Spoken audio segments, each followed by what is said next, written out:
Great to be here again with Clet. I'm a Clet Delta author, and the session today is, as you can see, story making, how to create stories together with your students.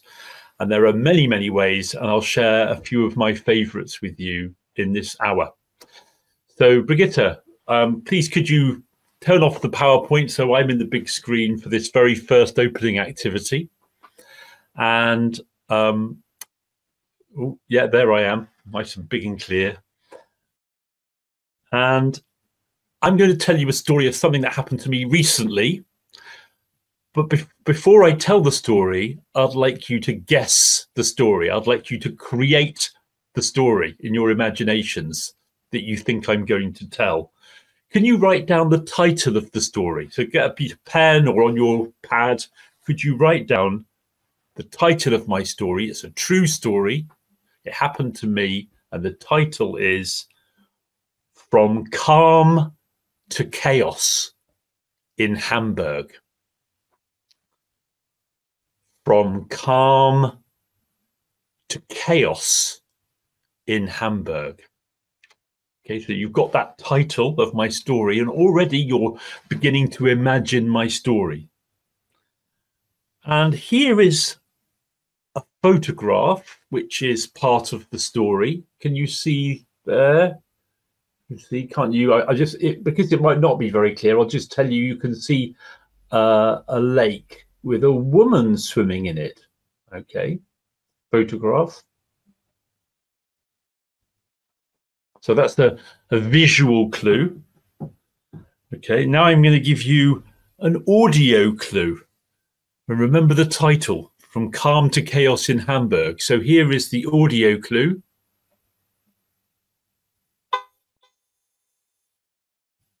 I hope you heard that.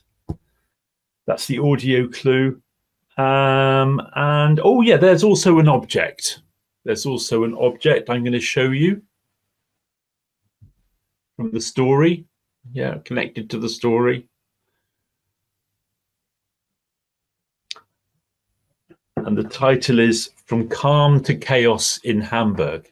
So I would do this at the beginning of a class with my students, and I'll say, well, what story do you think I'm going to tell you? And they'll say, well, I've got no idea. But when we do this regularly, we're developing students' imaginations, and they know me better than you know me. So maybe they can guess. From calm to chaos in Hamburg. David, sorry for interrupting. Can we have the clue again? The audio clue. That wasn't so clear. Somebody said that wasn't so clear. Well, I'll tell you what it is. Oh yeah. I'll do it again. Yeah. So I'll tell you what it's, because you might not hear it so clearly. It's car horn. It's a car horn. Okay. Okay. Thank you for asking. So in my class, in person in the classroom, I would ask students to get together in pairs, twos, or maybe there might be a group of three. And in their pairs, they're going to speculate. What's David's story? What do you think happened to David? But because we're on Adobe Connect and I can't see you, we'll do it individually. Could you just write in the chat the summary of what you think happened from calm to chaos in Hamburg? You can write it, or you can tell somebody who's next to you in where you are, maybe someone who's driving in the car next to you, or somebody who's in the same room as you, or you can call your child in from next door if you've got a child.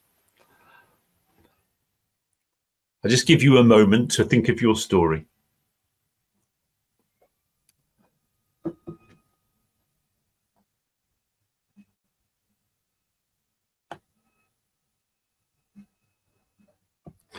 Already the answers are coming in. Judith says, you went swimming in a lake with a friend and they disappeared. Chaos ensued. Very nice. Okay. You were at a peaceful lake swimming when someone honked to get your attention about an accident. Great ideas. While spending a relaxing day at a lake in Hamburg, your clothes were stolen. I love it, Tina. I love it. So, and it's fine if the answers are completely different from the story that the teacher tells. Because already now, when I tell you the story, are you going to be listening closely to compare your story with mine? Of course you are. So briefly, here's the story. Oh, here's another one. Catty, someone honked and scared you. You fell onto the woman bathing in the Hamburg harbour. And Judith, she's swimming and hears a car horn warning her. Okay, lovely ideas. Well, your ideas are very short. My story's a little bit longer, and Hamburg is part of it, definitely the city. So here's the story. So not last Friday, but the Friday before, I was in Hamburg. I go to Hamburg every September and go to lots of Grundschulen and Stadtteilschulen, which are like secondary schools, and do storytelling workshops with the children and performances with the teenagers, and do some teacher training while I was there. So that Friday, I didn't go to a school. I was going to go to the Landesinstitute to run a teacher training workshop at 4:30 in the afternoon. It was a warm, sunny September afternoon. I mean, it wasn't, was it September? Yeah, it was September. And so my wife, Tammy, who came with me, we decided to go to Grossensee. Maybe you know, it's a beautiful, clear, clean lake just outside Hamburg, not too far from where we were staying. And we spent the morning in the lake. That was a photograph of my wife, Tammy, bathing in the lake. It was very, very calm and lovely.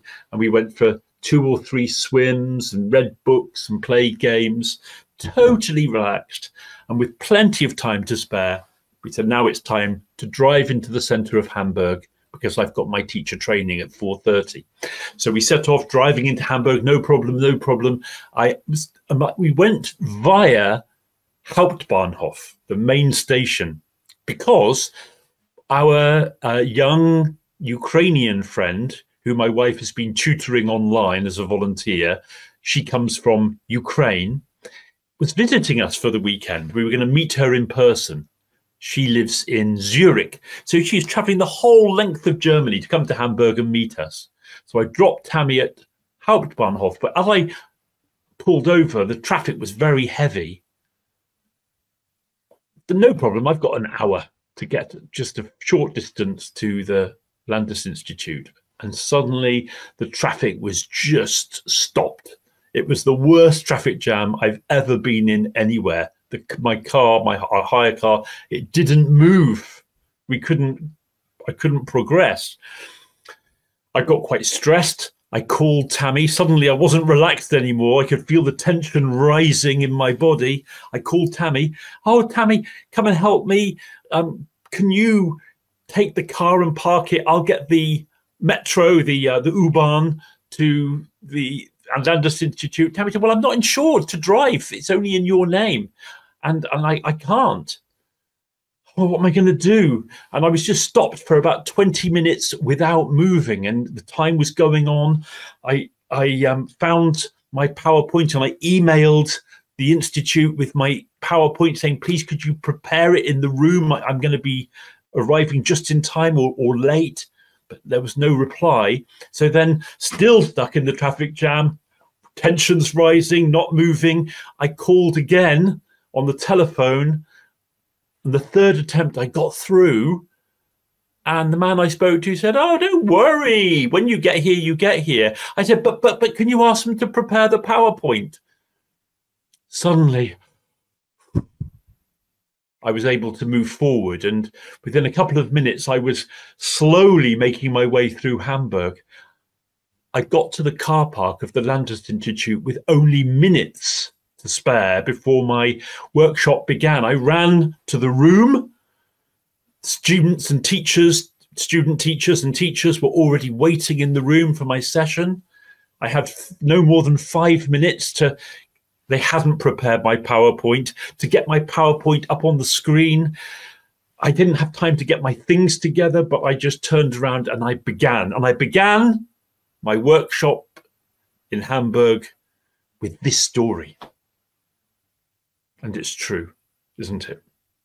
Of course, everything's true.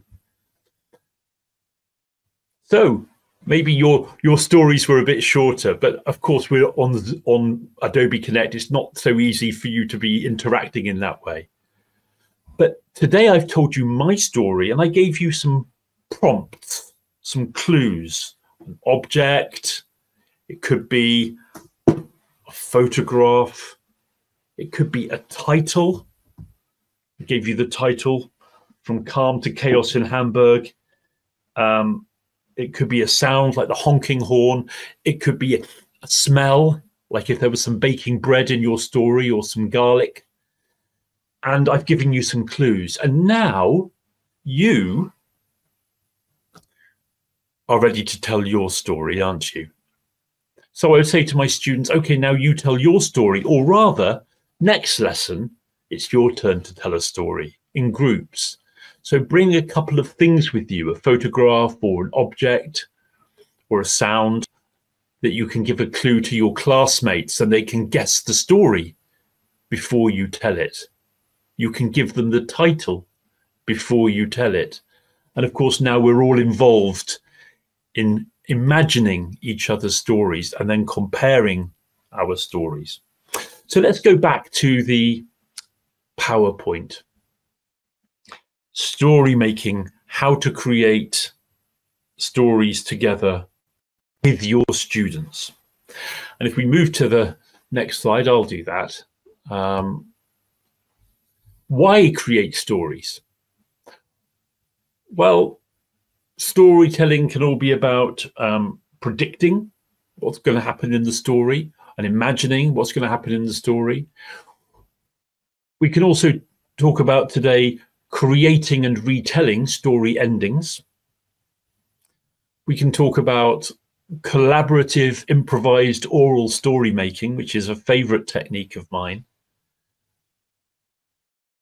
And we'll also talk about keeping in touch after this session.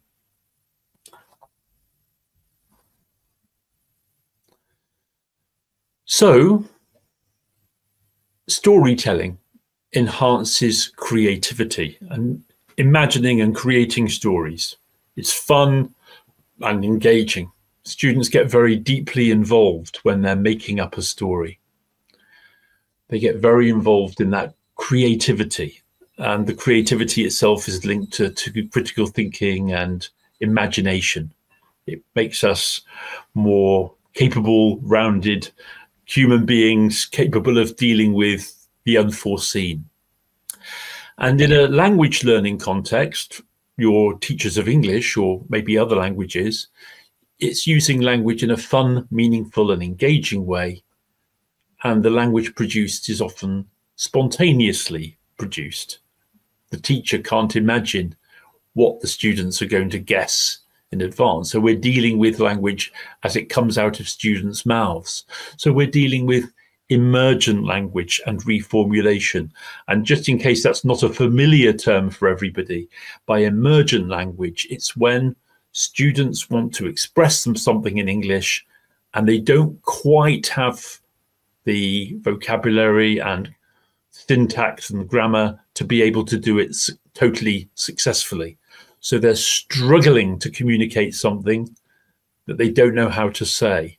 And that's a perfect space for learning a language, for learning English, because we, the teacher, or if there's a stronger English speaker in the class, another student who maybe is an English speaker, we can help them by reformulating what they want to say into English, and not just any English, but the English that's measured for their level. So English that's appropriate to the genre, appropriate to the story they're telling, but is also appropriate for what they want to say at their level, whether they're elementary or more advanced learners.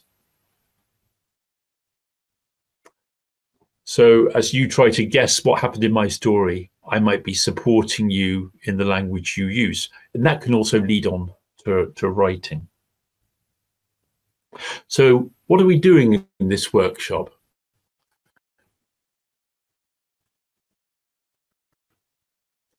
Step into the wonderful world of story making. You'll take away 3 activities for creating oral stories collaboratively. with your students, both as a whole class and in small groups. And that first activity, the true life story in Hamburg from Calm to Chaos, is an example of that. That story could fit with any topic. It could fit with the topic of transport. It could fit with the topic of emotions or being late. And often we can find a story that fits the theme of our course book or our scheme of work. So if next week we're doing animals, we can easily find a story, a personal story connected to animals. And we can ask students to prepare a story connected to animals. The same with most other classroom topics. So I broke off there. So using simple drama improvisation techniques, you'll discover how easily your students can cooperatively create a compelling story and then retell it with meaning and expression in both spoken form and written form. And I would always suggest spoken form first. Some people might ask their students to write before they speak. I often ask students to speak before they write. Even if their English is broken and they're struggling to say it, they can use some German if necessary, but they're trying to communicate. Then they can improve it in writing if the teacher feels that's appropriate. And then they can redo it in spoken form, maybe removing what they've written. But because they've done that process, they're speaking with greater coherence and fluency and confidence. And some of the activities I'm talking about today are things I've written about in various publications, including my books, both published by Delta, which is now part of CLET. And the first book I wrote is Spontaneous Speaking, Drama Activities for Confidence and Fluency. And one section of this book is all about personal drama activities. So that story I told you then about how I might give you clues and ask you to guess the story before you hear it. It's the kind of activities you'd find in here, along with improvised drama activities that are not complex. They're very simple and fun activities to do with our learners. And then my second book is called Storytelling with Our Students. I'm a storyteller, and this is very much about using oral folk tales, traditional tales from around the world. There's 40 stories in here.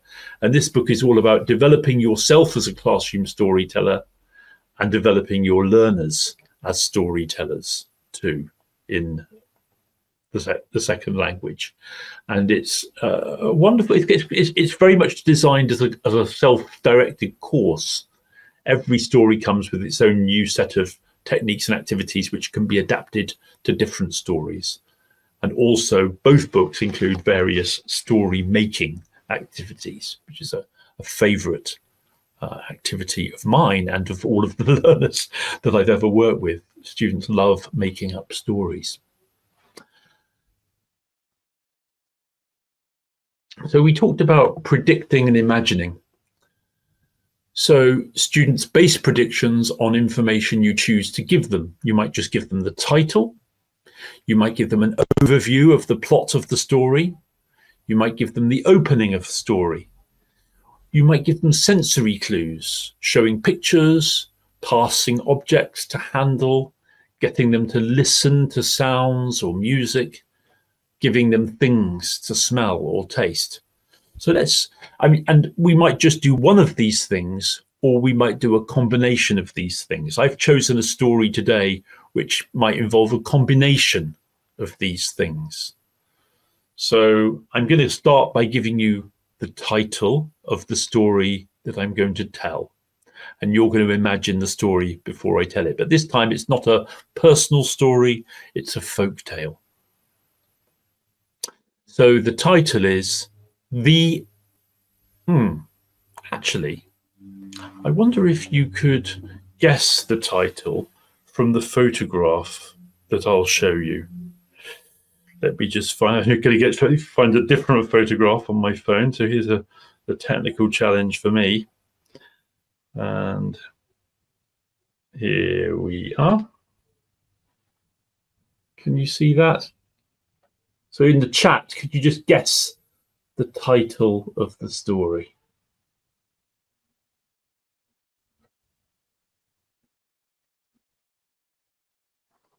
See if anybody's got it.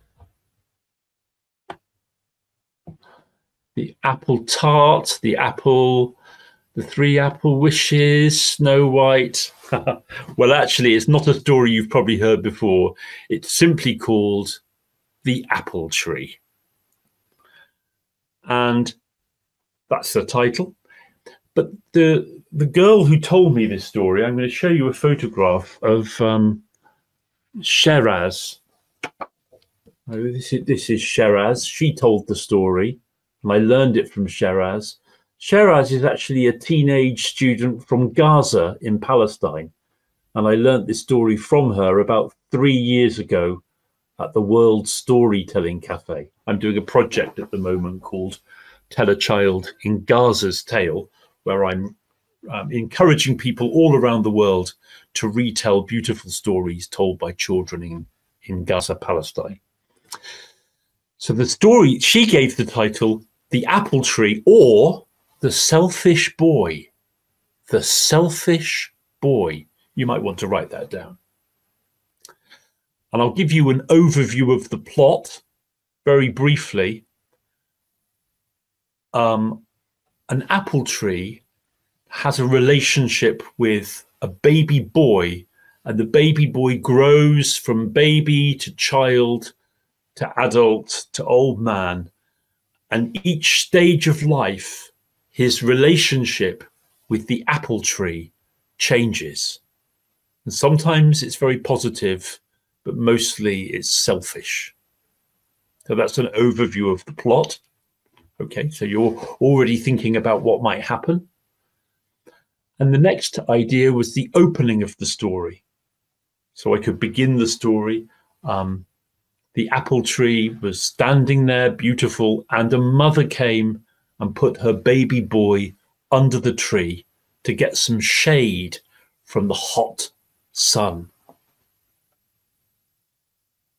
So we could do any of those things, or a combination: title, overview, or opening.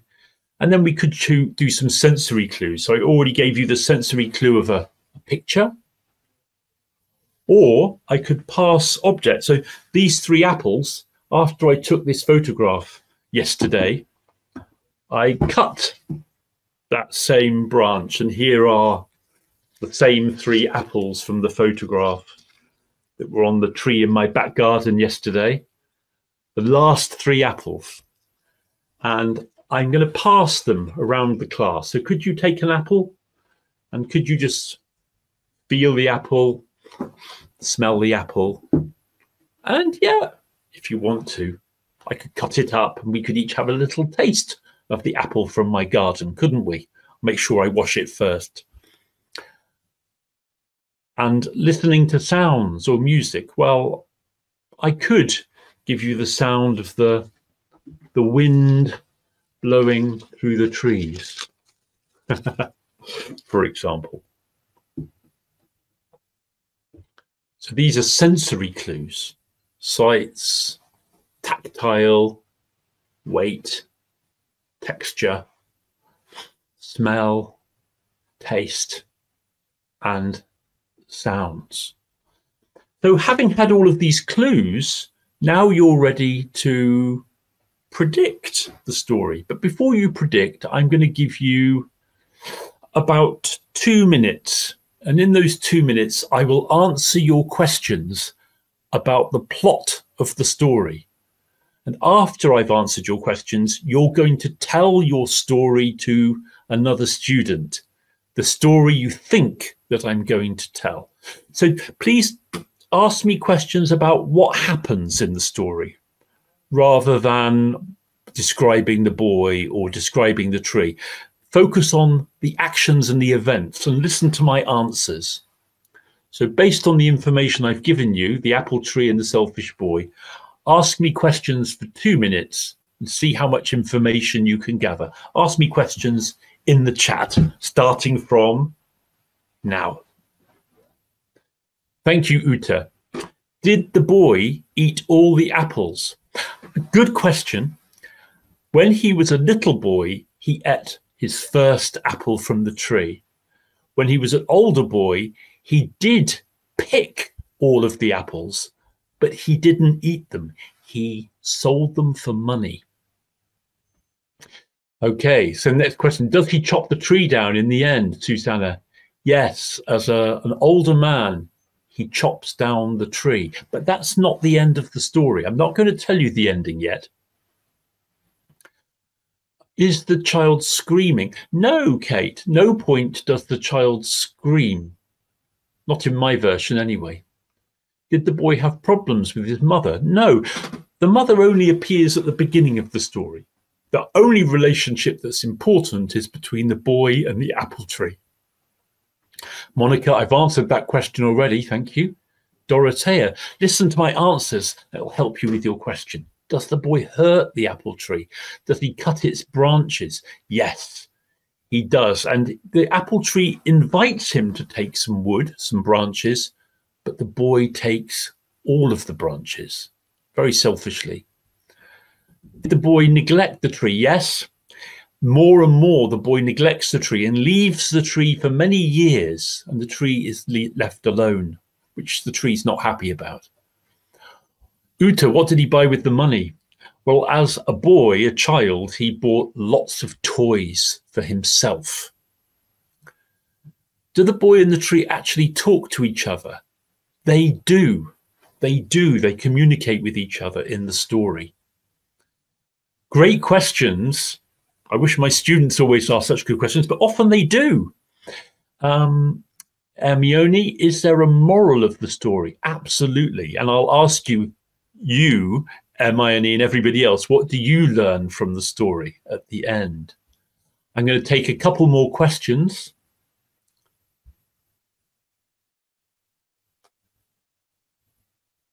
Oh, well, maybe we'll stop there. So thank you for your lovely questions. And now, of course, oh yes, environment and human beings. Yes, absolutely. And now, of course, I'm going to say to my students, now turn to your partner and tell the story. Begin. Once there was a mother who put her baby boy under the apple tree. So by asking them to repeat the opening of the story, I'm asking them to use the past tense. So rather than think, I think he's going to, which is quite natural for predicting, I'm going to put them into storytelling mode and begin them with the past tense. So they're telling the story and I'm saying, whatever you imagine is fine. So begin with the past tense. Once a mother put her baby boy under the apple tree. Right, we're not going to do this now, but you get the idea. And there's time. There's probably 4 minutes for children to create their, or teenagers or adults, in fact, to create their stories. 2 students, they might create one story together, or they might each have different stories. But after their 3 or 4 minutes, I'll say, stop.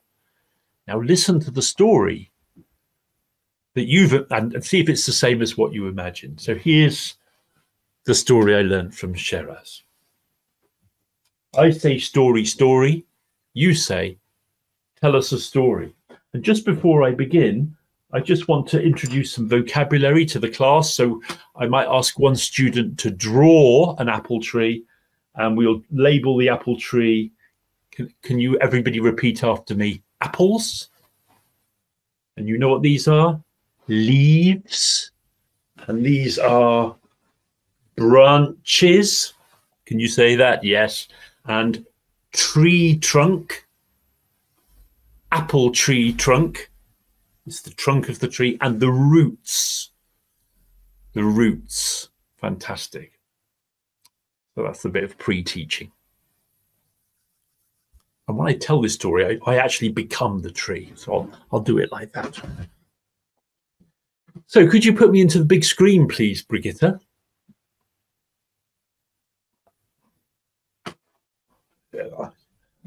I usually stand up and stretch my arms out, but I don't want to be too far away from my microphone. You can imagine. Kenya Makan Fikadim as a man. That's Arabic. Once there was, and there was not, an apple tree. A beautiful apple tree. One day a mother came and she put her baby boy under the apple tree to have some shade from the hot sun. Oh, the apple tree loved the baby boy and asked, "What can I give you?" Can you say that with me? What can I give you? The baby boy couldn't speak. The baby boy laughed, but the tree could understand. Oh, you want my leaves to dance in the wind and make you laugh. So the apple tree leaves danced in the wind, and the baby boy laughed, and the baby boy loved the apple tree, and the apple tree loved the baby boy.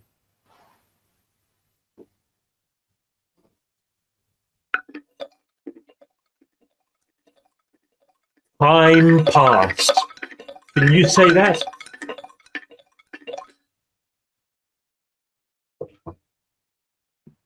The baby boy grew into a little boy, and the little boy often played under the apple tree. The little boy loved the apple tree, and the tree loved the little boy, and one day asked, "What can I give you?" The little boy looked up at the tree and said, "Oh, give me one of your apples." "Of course," said the apple tree. "Climb into my branches and pick one apple." The little boy climbed into the branches and picked an apple, climbed down, and it was so sweet and juicy. The boy had picked his first apple. The boy loved the apple tree. The apple tree loved the little boy. Say it with me. Time passed. Yes. The little boy grew into an older boy. The tree didn't see the older boy so often. One day the older boy came along, looked up at the tree, and the tree looked at the older boy. The tree loved the older boy and asked, "What can I give you?" The older boy said, I don't know what you can give me. I want some money. I want to buy some toys. Toys. "If you pick some of my apples, you can take them to the market and sell them, and with the money you can buy toys," said the apple tree. The older boy climbed into the tree and picked an apple, and picked another apple, and picked another apple. Say it with me. And picked another apple, and another apple, and another apple, and another apple, and another apple, and another apple, until the boy had picked all of the apples from the tree. The boy took all of those apples to the market and sold them, and got plenty of money, and bought lots of toys.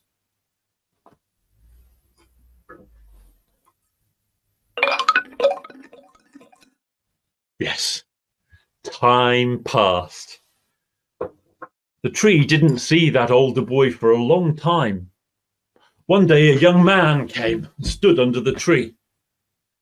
The tree looked at the young man and knew him and asked, "What can I give you?" And the young man answered, I want to build a house. I have work. I have a family now. I need to build a house." And the tree said, "Cut off some of my branches, and then you can build a house from my wood." So the young man went and got a saw, climbed into the tree and sawed off a branch. Can you say that? And sawed off another branch, and sawed off another branch, sawed off another branch, and soon the young man had sawn off all of the branches. He took the wood and built himself a house for his family. And the tree was just a trunk.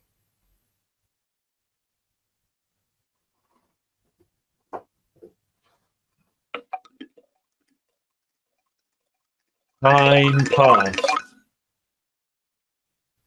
The young man didn't come back. The apple tree trunk over the years grew new branches. Leaves and apples were once more on the tree. Many years passed, and one day an older man came. He had grey hair. It's you, isn't it? The apple tree loved the older man. He asked, "What can I give you?" "I have finished my work. My family have left home. I want a boat so I can sail across the sea and see the world." And the apple tree answered, "Take some of my wood." Well, the older man went and brought an axe. And the older man began to chop, chop, chop. You can say it with me. Chop, chop, chop. He chopped at the tree, and the tree began to creak and fall. The older man took the wood from the tree and built a boat and sailed around the world, and all that was left of the tree was a stump. Can you say that? A stump. And a tree stump. An apple tree stump.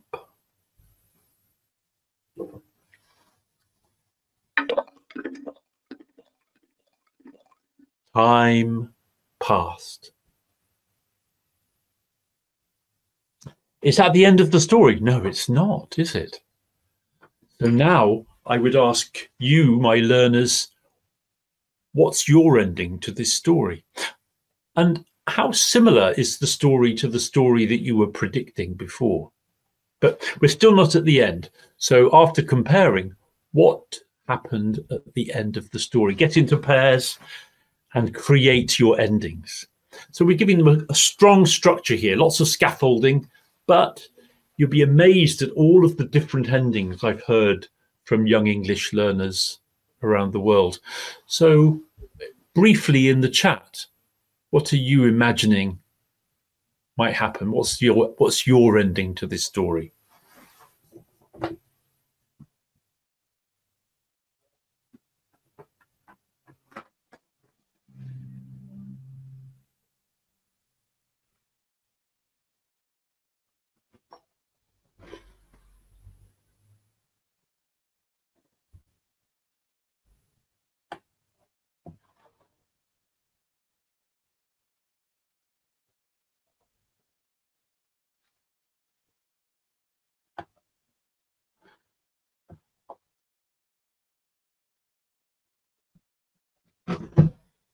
Already Dirt has given her answer, her ending.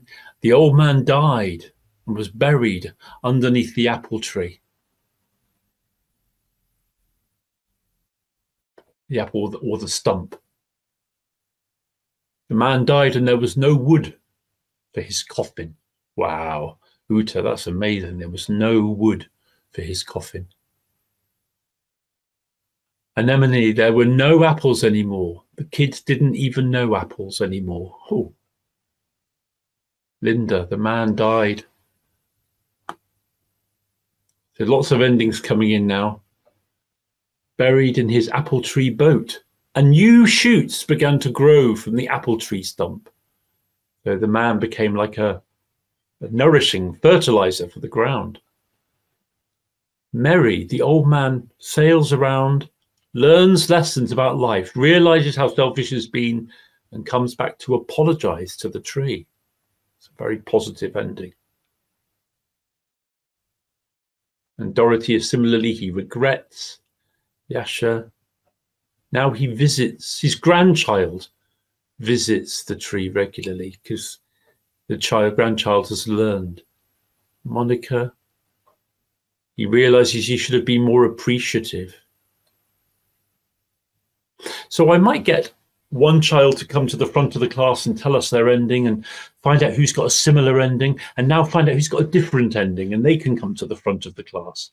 So we might have 2 or 3 different endings shared by children, full of that imagination, that powerful imagination. And they're trying to express what they want to say. And we can be working with those teenagers, those young learners, and reformulating what they want to say into more accurate and more maybe appropriate English, maybe extending them, challenging them, and then they can remember those phrases that we've shared with them. They might even go away now and share their ending. Often what I do is after 2 or 3 students have shared their ending with the whole class, then I put them in new pairs. So a different pair from the one who created the ending. And the ones who couldn't come up with such detailed endings can be borrowing ideas from the more confident students and using some of the language that they've picked up with your reformulating. And now they're able to create their own ending. So everybody's has an ending that they feel happy that they've told. Now they could even write those endings if they wanted to. And finally, they're all wanting to know, well, what was the ending that you learned from Shiraz? What's the ending that you learned? And it's not necessarily better, it's just different. Would you like to hear it? Let's say it together. Time passed. A long time passed, and one day a very old man came, leaning on a stick. His hair was white, his beard was white. He came to the apple tree stump.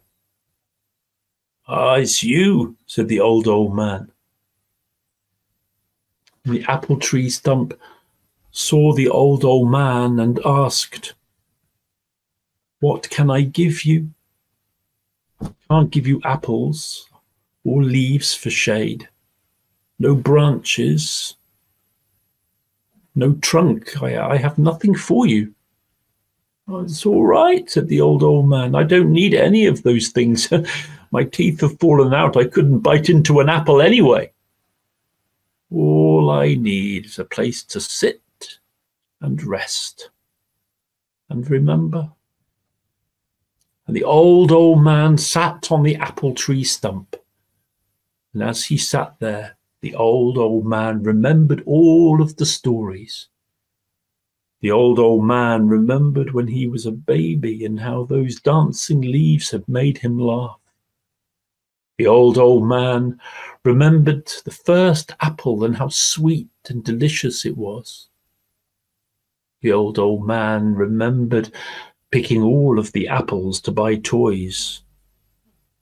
And the old man remembered cutting off all of the branches to build a house.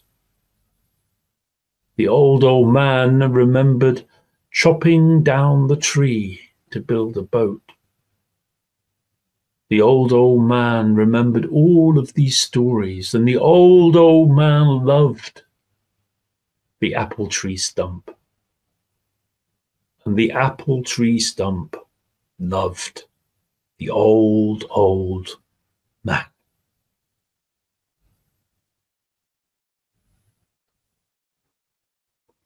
So we've had different endings. There are different versions of this story. This is the ending I learned from Shiraz. Beautiful, isn't it? And of course, there's plenty of opportunity now for students to compare their endings and also to talk about metaphors and meanings. I think some of you were already talking about human greed and nature and the environment. I think that's the clear link there. Some Christian schools I've been to, the teachers and the students have talked about the relationship between humans and God. Very interesting. So I don't have I don't come and say this is the moral, but let's explore it together. Let's talk about what meanings we find. And would you like to retell that story? And as you could hear, the repetition makes it a very simple story for learners, even who are quite new with English, to tell. And when students can tell a folk tale in English for the first time, why, then they feel so empowered. It's such a powerful thing to tell a story in a second language. Kate, you've got a similar ending, but you said he won't only sit under the tree, he'll sleep into death with a smile on his face. What a beautiful way of expressing it. And Hermione, the young man's children loved eating the apples and enjoying the shade. Isn't that wonderful? I know in the UK and in Germany, we have special affinities with apple trees, don't we? As so deeply part of our culture. So let's have a little look at what we've just been doing. So let's go back to the PowerPoint. Let's go back to the slides.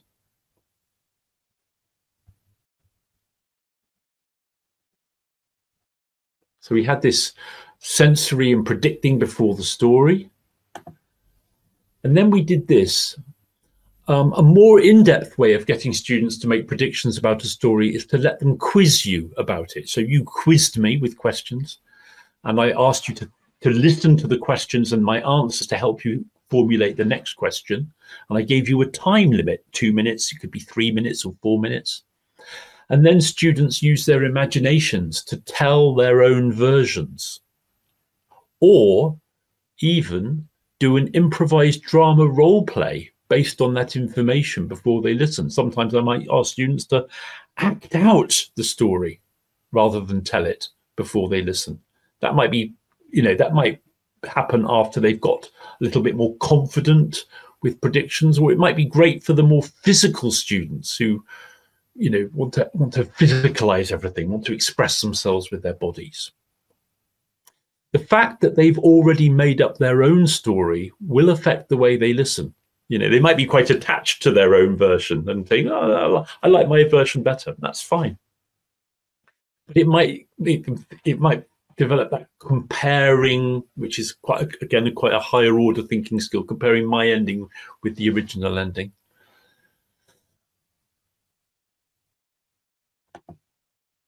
And then creating the ending. Students can be invited to create and tell their own endings to an unfinished folktale, first in pairs, then as a whole class.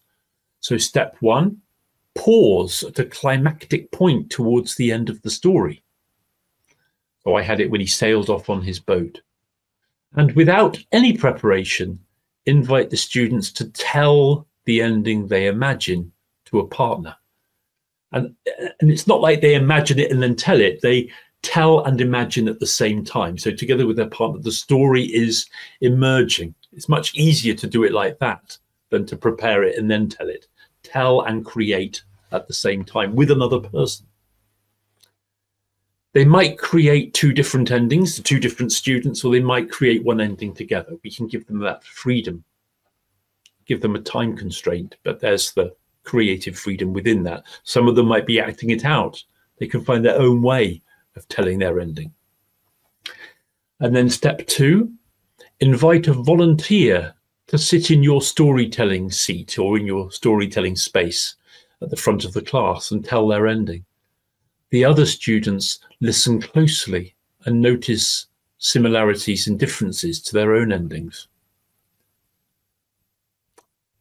I haven't talked about the setup of the space. It's I think, quite important that students feel very relaxed. So we might even get them to come away from their chairs and sit on the floor in front of us, or to move their desks aside and sit in a semicircle, or they might even come into the school garden if you have one and sit under a tree. Maybe you even have an apple tree. That's what you can do on Monday, isn't it? Step 3, invite another volunteer who has a very different ending to tell there. So one child talks about the old man dying and having no coffin, but the next child might come up and tell a very happy ending where he becomes nourishment for the tree. I'm going to share a link with you in the chat, and you can watch me telling this story with older children in the Netherlands, and you'll hear some different endings from them. One of the children says that the Old man died and the stump died too. Another child said, the boat spoke. After all, the tree spoke. Why shouldn't the boat speak? And the boat said, what can I give you? And I said, well, what happened next? And the boy went silent. But I just love that idea of the boat asked, what can I give you? And another boy said, a new tree grows. And the old man comes back and waters the tree, and it rains. So there's water enough for a new tree to grow. There are many different endings like yours. Many children have a storm and the boat sinks and the old man drowns. But many young people have the idea of recycling. The old man is buried under the tree, and either the same tree grows again or a new tree grows. And sometimes the cycle begins and a mother leaves another baby. And one girl said, and this time it's a baby girl, and she isn't selfish. So we can have all sorts of possibilities. Thank you for your ideas.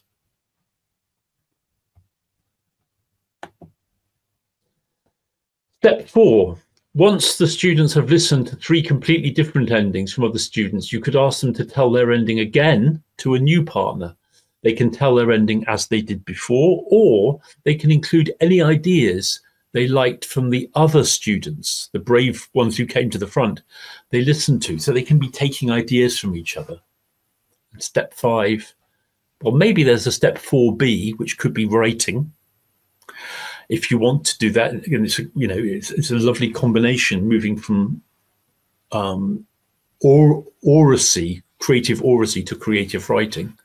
And then step 5, they compare their endings with each other and with the traditional ending, which now you can reveal by telling it. I'm sure many of you here in this room, you love storytelling, so you're interested and you want to explore that. Now, the other activity I'm going to share with you in the chat is collaborative, improvised oral story making. And this is really quite tricky to demonstrate in this setting. If we were all able to see each other and unmute and everything, we could try and simulate it, but not easy when we've got so many of us in the room. But I'm going to share a link of me with some young adult students from China, and it's an example of this activity, but it works differently every time. So we might choose a piece of music. So I would typically do this with students that have got used to doing oral storytelling in the classroom, and they're active in their imaginations. So choose some music to establish a mood, play a movie soundtrack. I often find that movie soundtrack music it depends on the soundtrack, but it can move quite smoothly from one mood to another. Favorite movie soundtracks for me include the movie Chocolat, and music by Rachel Portman. It's very magical. Or the music soundtrack by Eric Serra to Leon the Professional, an old French an old movie, and that's got wonderful, it's kind of suspenseful and quite dark and a little bit scary, good for Halloween. You could start by playing the music, begin the story and invite student input. So I might begin the story on, I was lost. I was lost in the forest. I was all alone. And how did I feel? An open question. And somebody in the chat will say how I felt. Maybe scared, lonely. Yes, I was afraid, I was alone. And how long had I been lost in that forest? Again, I will take offers. So whatever students come up with, I will include in the story. So you might write in the chat now, and I'll just begin this now. How long had I been lost? hours, hours and hours. And I was really afraid, and it was getting dark. And then suddenly there in the dark forest with no path, I saw something tiny, shining brightly, a small shining object. What was it? A coin. A coin, you say, Judith. So here you're writing in the chat, but in real life, all the children have their hands up, and I just choose one of the children, and whatever they say, we accept it. Yes, look, a coin. There was a shining coin. There are many more shining things in this bowl. And as I picked up the coin, it began to shine brighter. And then I heard a sound. So sensory questions.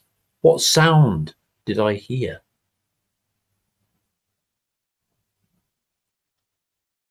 A twig breaking, Mary. Oh, thank you. I turned round as a twig broke. And there, standing behind me, what was standing behind me? And you can imagine if we've got some spooky music going on, the story continues. So I'm asking questions, and and I am again in the role of reformulating. I'm taking what the students offer and putting it into appropriate English. And I'm telling them that when I finish the story, you're going to retell it. So they're really listening, because they're going to retell the story at the end. So if you look at the list of ideas here, ask open questions, focus on mental imagery. What did I hear? What did I see? What did I smell? How did I feel? What sensation was there? Was it hot or cold? And students that are more, let's say, reticent, I might try to include them. I'd like to hear from more people. And I might ask them binary questions. So was it hot or cold? Was it heavy or light? And they might say, oh, heavy.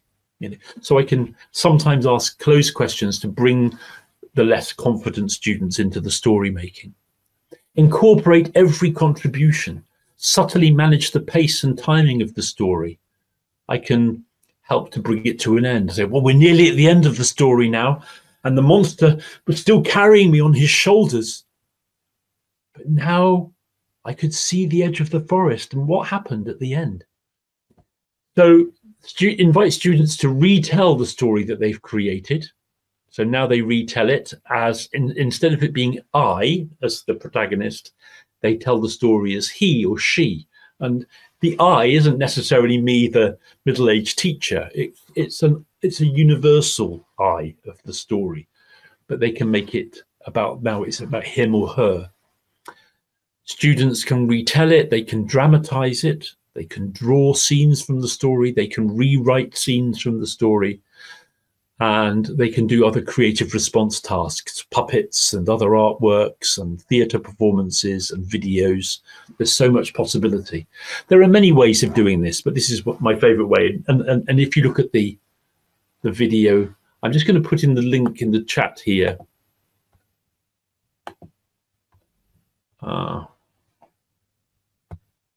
If you look in the chat now, there are 4 things I've added. Okay. 1, I retold The Apple Tree with young learners of English at Calvine School, Sliedrecht in the Netherlands in November. So if you click on that, you can watch that process with the children involved and joining in with the story.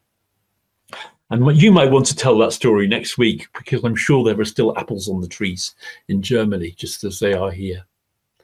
2, Sheraz, a brilliant young international storyteller from Gaza, tells The Apple Tree, also known as The Selfish Boy, at the World Storytelling Cafe, 6th of January 2021. I started up the Young International Storytellers at the World Storytelling Cafe with John Rowe, who curates it, and so many children from Palestine and Gaza came and told stories. So now I'm doing a project called Tell a Child in Gaza's Tale. It's a wonderful project. You can look it up go to my Facebook or my YouTube, David Heathfield, and you'll be able to join in the project and retell beautiful stories. So you can listen to Sheraz telling that story. You might show her telling the story to your students. She's absolutely wonderful. 3, this is the project I just mentioned, and there's an article about it and some links. And 4, there's an example of Chinese students, young adults, doing collaborative improvised story making with me quite a few years ago. So I recommend looking into those links in the chat. Okay, time to round off. You can keep in touch with me. Those are the books I already mentioned. There's my website. 2 websites actually. My wife and I also offer coaching, online coaching to learners of English and teachers, and in-person coaching in our home as well. I also run courses. I'm going to be running a course in November called Sharing Our Stories. So it's a Zoom course where teachers from all around the world like you can come and join. And then after that course, I'll be running a CREST course, Creative and Engaging Storytelling for Teachers. So if you want to know about courses, then again, Facebook, or just send me an email. There's my email address, and I can add you to my email list. So these are the 2 books I mentioned before: Spontaneous Speaking, Stories with Our Students. I realize that time is up. We've had our hour, but if there's if anybody wants to ask a question, I will answer it. Before you leave the room, I'll stay here for a few minutes. Yeah.